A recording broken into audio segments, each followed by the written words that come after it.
जय माता दी दोस्तों, आप सभी को नवरात्रि के पहले दिन की हार्दिक शुभकामनाएं।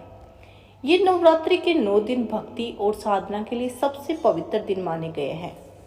इसके पहले दिन शैलपुत्री की पूजा की जाती है। शैलपुत्री हिमालय की पुत्री है। हिमालय पर्वतों का राजा है। वह अडिग है, उसे कोई हिला नहीं सकता। जब हम भक्ति का रास्ता सुनते हैं तो हमारे मन में भी भगवान के लिए इसी तरह का अडिग विश्वास होना चाहिए, तभी हम अपने लक्ष्य तक पहुंच सकते हैं। यही कारण है कि नवरात्र के पहले दिन माता शैलपुत्री की पूजा की जाती है। तो आइए नवरात्रि के पहले दिन माँ शैलपुत्री की कहानी सुनते हैं। अगर अब तक आपने मेरे चैनल को सब्सक्राइब नहीं किया है तो जरूर करें तथा बेल आइकन को जरूर प्रेस करें ताकि आगे आने वाली सभी कहानियों के नोटिफिकेशन आपको मिल सके। माँ शैलपुत्री सती नाम से भी जानी जाती है। इसकी कहानी इस प्रकार है। एक बार प्रजापति दक्ष ने यज्ञ करवाने का फैसला किया।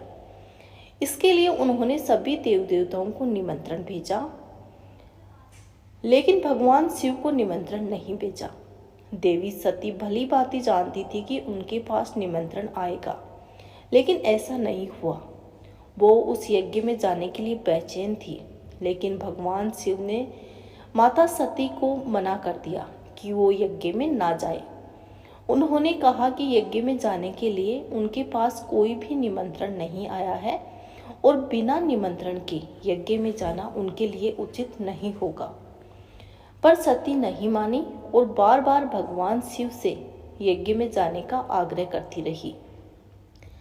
सती के ना मानने की वजह से शिव को उनकी बात माननी पड़ी और उन्हें यज्ञ में जाने की अनुमति दे दी।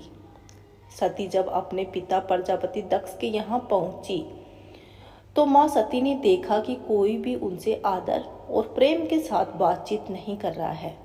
सारे लोग माँ सती से मुंह फेरे हुए हैं और सिर्फ उनकी माता ने ही उन्हें स्नेह से गले लगाया। उनकी बाकी बहनें भी उनका उपहास उड़ा रही थी और सती के पति भगवान शिव को भी तिरस्कृत कर रही थी।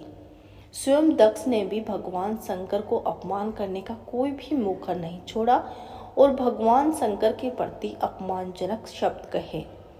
ऐसा व्यवहार देखकर सती बहुत ही दुखी हो गई और अपने पति का अपमान वो सहन नहीं कर सकी और अगले ही पल उन्होंने कदम उठाया जिसकी कल्पना स्वयं दक्ष राजा ने भी नहीं की होगी। सती ने उसी यज्ञ की अग्नि में कूदकर खुद को सुहा कर दिया जो यज्ञ राजा दक्ष ने करवाया था और अपने प्राण वहीं पर त्याग दिए। भगवान शिव को जैसे ही इस बारे में पता चला कि माता सती हो गई है तो वो बहुत ही दुखी हुए। दुख और गुस्से की ज्वाला में जलते हुए भगवान शिव ने उस यज्ञ को ध्वस्त कर दिया। इसी सती ने फिर हिमालय के यहाँ जन्म लिया और वहाँ जन्म लेने की वजह से इनका नाम शैलपुत्री पड़ा। माँ शैलपुत्री का वास काशी नगरी वाराणसी में भी माना जाता है। वहाँ शैलपुत्री का एक बहुत ही पुराना मंदिर है जिसके बारे में मान्यता है कि यहाँ माँ शैलपुत्री के सिर्फ दर्शन करने से ही भक्तजनों की सभी मुरादें पूर्ण हो जाती हैं। और दोस्तों ये भी कहा जाता है कि नवरात्रि के पहले दिन यानी प्रतिपदा तिथि को जो भी भक्त माँ शैलपुत्री के दर्शन के लिए वाराणसी आता है उसके सारे वैवाहिक जीवन के कष्ट दूर हो जाते हैं। क्योंकि माँ शैलपुत्री का वाहन वृषभ है, इसलिए इन्हें वृषारूढ़ा भी कहा जाता है। इनके बाएं हाथ में कमल और दाएं हाथ में त्रिशूल है। ये थी दोस्तों माँ शैलपुत्री की कथा। आशा करती हूँ कि नवरात्रि के पहले दिन की ये कहानी आपको जरूर पसंद आई होगी। अगर आपको मेरी कहानी पसंद है तो वीडियो को लाइक करें, शेयर करें तथा कमेंट बॉक्स में जय माता दी लिखना ना भूलें। बोली माता की जय।